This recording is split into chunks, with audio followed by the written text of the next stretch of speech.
मित्रांनो, न्यू मधुर मराठी या चॅनलमध्ये आपलं स्वागत आहे. घरोघरी मातीच्या चुली या मालिकेच्या आजच्या एपिसोडमध्ये आता जेव्हा जानकी, सुमित्रा व शर्वरी तिघीही घरी परत येतात, ऐश्वर्या त्यांना पाहते. सुमित्रा आणि शरू निघून जातात. आता ऐश्वर्या तर या तयार होऊन जात असलेल्या शरूकडे अवाक होऊन पाहते आणि लगेच जानकीला विचारते की काय गं, आज ही एवढी तयार होऊन कुठे गेली होती? तेव्हा जानकी सांगते की ऐश्वर्या, हे बघ अगं, मीच त्यांना तयार केलं होतं, तेही आईंचं नाव सांगून. बिचारे शर्वरी वंश, मला त्यांचं खूप वाईट वाटतंय. तेव्हा ऐश्वर्या विचारते की काय झालंय? तेव्हा जानकी सांगते की अगं, आज देवळात त्यांना राहुल भेटला होता. तो त्यांच्याशी बोलत होता, परंतु त्या राहुलशी काहीच बोलल्या नाही. असं म्हणत देवळात जे काही घडलं ते सर्व सांगते आणि पुढे बोलते की राहुल मला हे सांगत होता, मी तरी काय बोलणार ना, त्याला सांगितलं मी काळजी करू नकोस. आता हे सगळं ऐकून ऐश्वर्या मनाशी विचार करते की सगळं काही नाटक आहे. या शर्वरीनेच राहुलला तिथे बोलावलं असेल, परंतु आता जर मी हे जानकीला सांगितलं तर तिचा विश्वास बसणार नाही. तेव्हाच जानकी म्हणते की काय गं, कसला विचार करतीये? तेव्हा ऐश्वर्या बोलून दाखवते की हेच, की नेमके तिथे राहुल कसा पोहोचला. जानकी समजावते की अगं, योगायोग असूच शकतो, जाऊ देत, तू ना आता संशय घेणं बंद कर आणि पुढे काय करायचं याकडे लक्ष दे. असं बोलून ती तिथून निघून जाते. ऐश्वर्या मात्र काहीसा विचार करत असते. त्याच वेळेस इकडे समितीच्या ऑफिसमध्ये आता लोक जमा झालेली असतात. ऋषी त्यांच्याशी काहीतरी डिस्कस करत असतो. तेव्हाच आता तिथे तो देवळातला व्यक्ती येतो आणि त्यानंतर लगेच टोमणा देत म्हणतो की तुम्ही पण ना खुर्चीत कुणाला बसवलंय? तेव्हा दुसरे एक गृहस्थ म्हणतात की कुणाबद्दल बोलताय? ऋषी देखील म्हणतो की माझ्याबद्दल बोलताय तर मग थेट नाव घेऊन बोला ना, काय झालं? तेव्हा हा व्यक्ती सांगतो की देवळात तुमची बहीण अगदी टकाटक तयार होऊन आली होती. तिथे तिचा बॉयफ्रेंडही आला होता. आता बॉयफ्रेंड येणार म्हटल्यावर टकाटक तयार होणारच ना, परंतु देवळात त्याने तिचा हात पकडला होता. हे सगळं करताना लाज नाही का वाटत? जनाची नाही, निदान मनाची तरी ठेवायची. आता हे सगळं ऐकल्यानंतर ऋषी भडकतो, तोंड सांभाळून बोला नाहीतर. तेव्हा हा व्यक्ती म्हणतो की नाहीतर काय, माराल का आम्हाला? हो, आम्हाला मारण्याआधी स्वतःच्या बहिणीला समजवायचं ना. स्वतःच्या नवऱ्याचा खून केलाय आणि इकडे बाहेर बॉयफ्रेंड बरोबर फिरते. हो, स्वतःच्या नवऱ्याला मारून असं दुसऱ्याबरोबर राजरोसपणे फिरताना तिला काहीच कसं नाही वाटलं. तेव्हा आता ऋषी उठतो आणि दम देत म्हणतो की हे बघा, तोंड सांभाळून बोला नाहीतर. आता हा व्यक्ती बोलतो की काय, हे बघा अहो, आम्हाला दम देण्यापेक्षा तुमच्या बहिणीला दम द्या, कारण तिनेच तुमची अब्रू झव्हाट्यावर आणली आहे.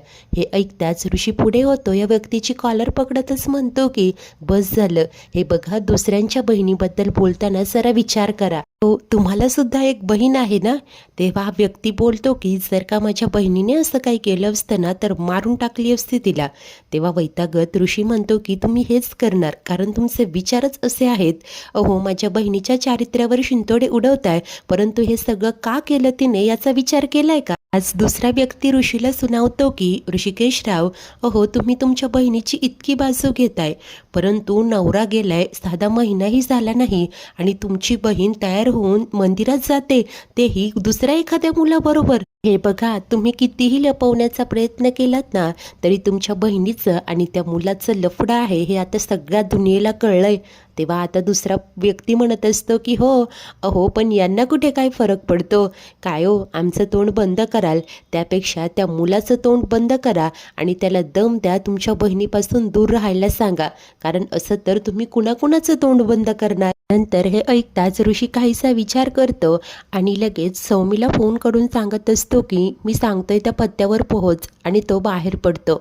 आता मीटिंग देखील कॅन्सल झालेली असते. तिथे जमा झालेले लोक देखील निघून जात असतात. तर काहीच वेळाने इकडे राहुल त्याच्या घरी असतो. फोनवर शरूला म्हणत असतो की काय मस्त ॲक्टिंग केलीस ग, अगं एका पॉईंटला तर मलाही वाईट वाटलं होतं. आणि तेव्हाच मागणं सौमित्र येतो. त्याच्या हातातला फोन हिसकावत त्याच्या स्तनकन कानाखाली मारतो. आता राहुलला काही कळायच्या आतच ऋषी देखील आलेला असतो आणि तो देखील त्याच्या दुसरी कानाखाली टेकवतो. आता घाबरलेला राहुल बोलत असतो की सर, अहो काय झालंय, तुम्ही मला मारताय का? रागात येऊन सौमित्र म्हणतो की का मारतोय?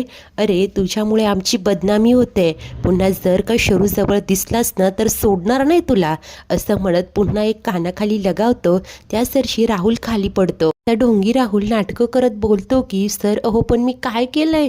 तेव्हा आता ऋषी म्हणतो की अरे काय केलंस आम्हाला विचारतो. अरे देवळात जाऊन शरूचा हात पकडला, लोकांनी पाहिलं ते आम्हाला येऊन सांगितलं, अरे तू एवढी चोरी केली तरी तुला माफ केलं होतं पण आता नाही. असं म्हणत ऋषीने देखील या राहुलचा चांगला समाचार घेत त्याच्या कानाखाली लगावलेले असतात. त्यानंतर आता इकडे सौमित्र देखील त्याच्या पोटात चांगले ठोसे देत म्हणत असतो की हे बघ तर आता सारवासारव करतो. असं म्हणत सौमी आता त्याच्या पोटात चांगला लाथा घालत असतो. ऋषीनेही जोराने त्याचा हात पिरगाळलेला असतो. राहुल विवळतच माझं ऐकून तरी घ्या असं म्हणत त्यांना समजावण्याचा प्रयत्न करतो, परंतु हे दोघे काही एक ऐकून घेत नाही. राहुलच्या कानाखाली देत त्याचा चांगला आता लाथाबुक्क्यांनी समाचार घेतात. राहुल मात्र विवळत असतो. सौमित्र त्याला शेवटचा दम देतो की पुन्हा जर का आमच्या बहिणीजवळ शरूजवळ दिसलं असतं तर याहून वाईट अवस्था करेल तुझी, असं म्हणत त्याला सोफ्याकडे ढकलतो आणि त्यानंतर ऋषी व सौमी रागाने तिथून निघून जातात. आता हा राहुल विवळतच खाली पडलेला असतो. त्यानंतर कसाबसा स्वतःचा फोन हातात घेतो आणि लगेच शरूला कॉल करतो. इकडे शरू तर काय मस्त खुश होऊन बसलेली असते. फोन येताच यस बोल राहुल असं आनंदाने म्हणते. तेव्हा रडतच वैतागून राहुल म्हणतो की हे शर्वरी काय खेळ चालवलाय ग माझ्यासोबत. ती म्हणते की म्हणजे. तेव्हा हा बोलतो की अगं म्हणजे तुझी वहिनी येऊन माझी माफी मागून जाते आणि तुझा तो वकील भाऊ आणि तो ऋषिकेश दादा येऊन मला मारून जातात. शरू तर धक्क्याने उभी राहते. काय काय बोलतोय तू. अरे माझ्या भावांनी तुला मारलं पण का असं ती विचारू लागते. तेव्हा वैतागलेला राहुल म्हणतो की हे जाऊन तुझ्या भावांना विचारायचं हं, आणि हे खेळ माझ्यासोबत नाही खेळायचे, चल ठेव असं म्हणत फोन कट करतो. आणि आता चांगला बेदम मार लागल्याने विफळत बसलेलं असतो. तर त्यानंतर ही शरू मात्र लगेच आता जानकीकडे धाव घेते. जानकीच्या रूममध्ये येऊन तावाने शरू तिला जाब विचारते की वहिनी तुम्ही लोक असं का करता ग. ती गोंधळतच प्रश्न करते की का काय झालंय वंस.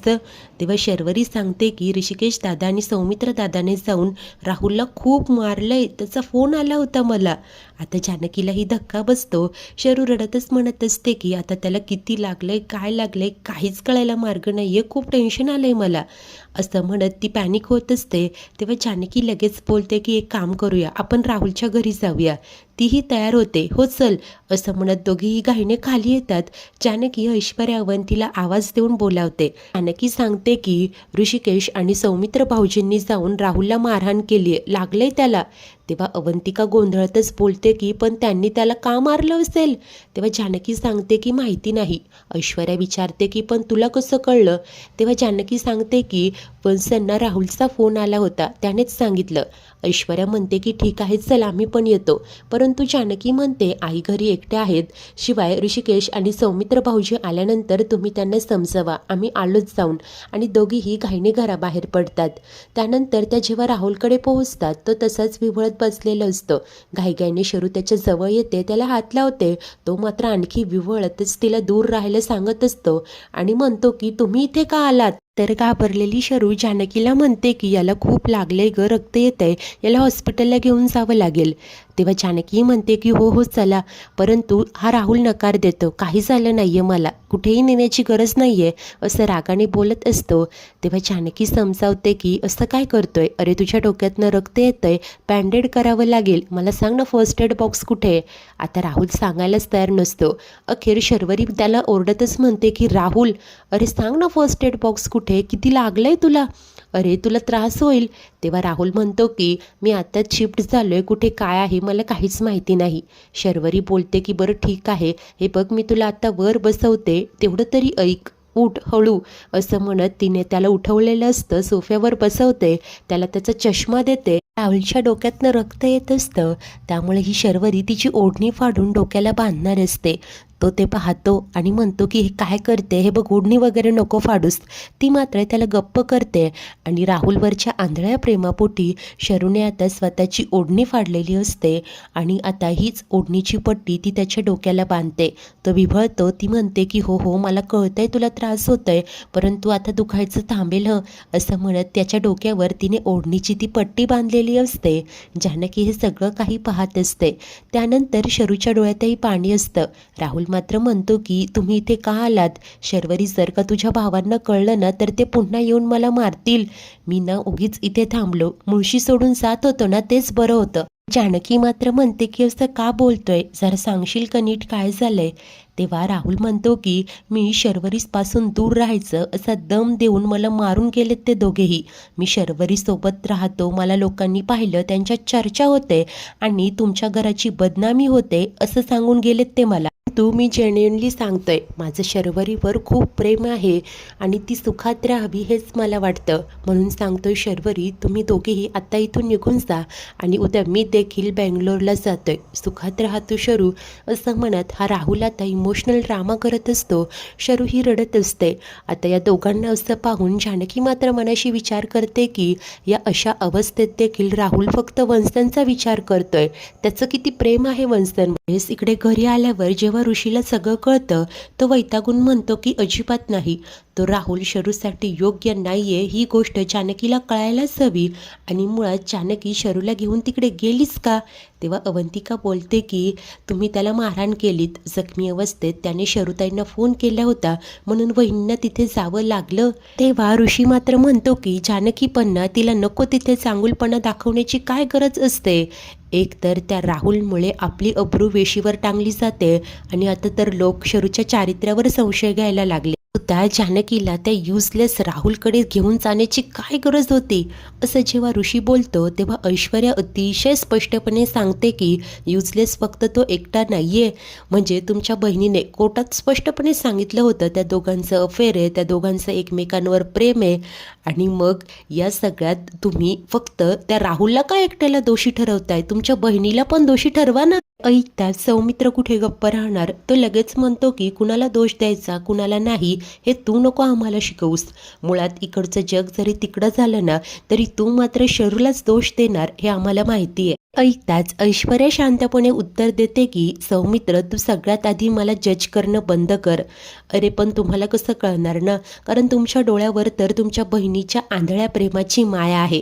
त्यामुळे तुम्हाला तिचा खरा चेहरा दिसतच नाहीये. असो, मी कितीही सांगण्याचा प्रयत्न केला तरी तुम्ही कोणी माझ्यावर विश्वास ठेवणार नाही हे आता मला कळून चुकलंय. परंतु तुम्ही तुमच्या बहिणीच्या चुका पाठीशी घालताय ना, म्हणून ती सुधारत नाहीये. ऋषी बोलतो की ऐश्वर्या, नक्की काय म्हणायचंय तुला? तेव्हा आता ऐश्वर्या सांगते की ऋषिकेश दादा, अहो मुळात विक्रांत असताना देखील त्या दोघांचं अफेअर होतं. आता तर विक्रांत नाहीये, मग त्या दोघांना कोण थांबवणार आहे? आता हे ऐकून अवंतिका म्हणते की ऐश्वर्या बस आता. आपल्या सर्वांनाच माहिती आहे काय खरं आहे ते. ताकाला जाऊन आपण भांडं का लपवतोय? मुळात जे सत्य आहे ते जर का एक्सेप्ट केलं ना तरच यावर काहीतरी सोल्युशन मिळेल. मात्र सर्वच जण विचारात पडतात आणि गप्प होतात. त्याच वेळेस इकडे काय, शरू आणि राहुलचा जानकी समोर ड्रामा सुरूच असतो. आता शर्वरी राहुलसाठी पाणी घेऊन येते. तो पाणी पितो परंतु ग्लास ठेवताना त्याच्या हातातनं ग्लास निसटतो, खाली पडून फुटतो. ते पाहता शर्वरी म्हणत असते की ठीक आहे मी क्लीन करते सगळं आणि जाऊन झाडू घेऊन येते आणि सगळ्या काचा ती सुपलीत टाकते आणि घेऊन जाते. त्यानंतर ती जेव्हा परत येत असते तेव्हा राहुल पाहतो खाली एक काच पडलेली असते आणि शर्वरी येऊन त्याच्यावर पाय देणारच इतक्यात राहुल पटकन शर्वरी असं म्हणत स्वतःचा हात त्या काचेवर ठेवतो आणि शर्वरीला जखम होण्यापासून वाचवतो. आता शरूचा हात त्या राहुलच्या पायावर पडतो. शरू देखील पटकन राहुल रे असं म्हणत त्याचा तो हात पाहते. राहुलच्या हातातनं रक्त येत असतं. आता हे सगळं घडत असतं जानकी समोर. त्यामुळे अर्थातच जानकी देखील पघळते आणि मनाशी विचार करत असते की वंसांना जखम होऊ नये म्हणून राहुलने स्वतःला जखम करवून घेतली. याचा अर्थ राहुलचं देखील त्यांच्यावर तितकंच खरं प्रेम आहे. वाच इकडे शरू आता रडतच राहुलला म्हणत असते की अरे तू वेडा आहेस का? मला सांगायचं ना. अरे केवढं लागलंय, किती रक्त येतंय. हे बघ आता तुला थोडं सहन करावं लागणार. ही काच मी ओढून काढते आणि ती आता त्याच्या हातात घुसलेली ती काच बाजूला करते. केवढी मोठी काच ही असं बोलत असते. राहुल मात्र विव्हळत असतो. तेव्हाच जानकी घाईनेत जाऊन हळद घेऊन येते. शर्वरी त्याच्या जखमेवर हळद लावते. तो मात्र विव्हळत असतो. तेव्हा शरू रडतच म्हणते की तुझ्या उजव्या हाताला देखील लागलं, आता या हाताला देखील जखम झाली. तू इथे एकटा सगळा कसं मॅनेज करणार आहेस? तर हा राहुल मात्र म्हणतो की तुम्ही दोघी पळत इथपर्यंत आलात तेच खूप आहे. आता तुम्ही दोघीही निघा इथून, मी करेल मॅनेज. आता हे ऐकताच शरू रडायला लागते आणि बोलून दाखवते की सॉरी राहुल, माझ्यामुळे आत्तापर्यंत तुला फक्त त्रासच झालाय. हे पहिल्यापासून तू माझी कायम साथ दिली, माझ्यावर इतकं प्रेम केलं, परंतु मी मात्र या प्रेमाची फक्त तुला शिक्षा दिली. पुढे रडतच शर्वरी म्हणत असते की नाही राहुल, हे बघ माझ्या नशिबात तर हेच सगळं आहे, एकटेपणाच आहे, परंतु मी हे सगळं सहन करेन. तू यापुढे मला आता तुला त्रास नाही द्यायचा. याचसाठी मी तुला देवळात म्हटलं होतं की आपण आता नको भेटूया, कारण या सगळ्या गोष्टींचा तुला किती त्रास होतोय ते दिसतंय मला, म्हणून आता यापुढे नको भेटायला आपण. चल निघूयात आपण, असं बोलत शर्वरी राहुलकडे पाहते, काळजी घे म्हणून सांगत असते. आता जानकी मनाशी विचार करत म्हणते की याआधी देखील मी कधीच कुणावर अन्याय होऊ दिला नाहीये आणि यापुढे देखील होऊ देणार नाही. खरं तर ही सगळी राहुल आणि शर्वरीची तिच्यासमोर नाटकच सुरू असतात, परंतु जानकीला ते कळत नाही. मित्रांनो, आजचा एपिसोड इथेच संपतो. तर पुढील भागात काय, जानकी चक्क या राहुलला रणदिवेंच्या घरी घेऊन येत असते. आता तिघेही दाराशी येतात. ते पाहता ऋषी रागाने विचारतो की हा इथे काय करतोय. तेव्हा चिडलेला सौमी म्हणतो की अरे, इतका मार खाऊन सुद्धा इथे येण्याची हिंमत कशी झाली, हे खरं तर याला विचारायला हवं. असं म्हणत तो आता राहुलच्या दिशेने धावून येतो. तेव्हा जानकीमध्ये आडवी येत म्हणते की थांबा भाऊजी, राहुल स्वतःहून इथे आला नाहीये, तर मी इथे आणलंय त्याला. त्यानंतर रूममध्ये आल्यावर सौमित्र अवंतीला म्हणत असतो की वहिनीने त्याला इथे का आणलंय, हे सगळं करून आपली बदनामी होते हे कळत नाहीये का तिला. त्याच वेळेस दुसरीकडे जानकी ऋषीला समजावते की काय शर्वरी वंशांना देखील राहुल आवडत असेल तर मग त्याला ही अशी मारहाण करण्यात काय अर्थ आहे. तेव्हाच दुसरीकडे सौमित्र बोलत असतो की म्हणजे काय म्हणायचंय तुला, आपण काय आता त्या राहुल आणि शर्वरीचं लग्न लावून द्यायचं का. तेव्हाच इकडे जानकी सांगते की होय, काय हरकत आहे. ऐकून ऋषी तर सुन्नत झालेलं असतो. आता जानकी खरोखर राहुल आणि शरूच्या लग्नाचा घाट घालेल की काय. या सगळ्यात एक जमेची बाजू म्हणजे राहुल रणदिवेंच्या घरात आलाय. आता ऐश्वर्याच्या हाती काहीतरी मोठा पुरावा नक्कीच मिळणार आणि तिचा संशय आणखी पक्का होणार. आता हा ठोस पुरावा ती सगळ्यांना दाखवून राहुल आणि शरूचा भंडाफोड करू शकेल का, सर्वच काही पाहणे खूप उत्सुकतेचे असेल. अशाच नवनवीन भागांच्या डेली अपडेट्ससाठी आपल्या न्यू मधुर मराठी या चॅनलला नक्की नक्की नक्की सबस्क्राईब करा. धन्यवाद.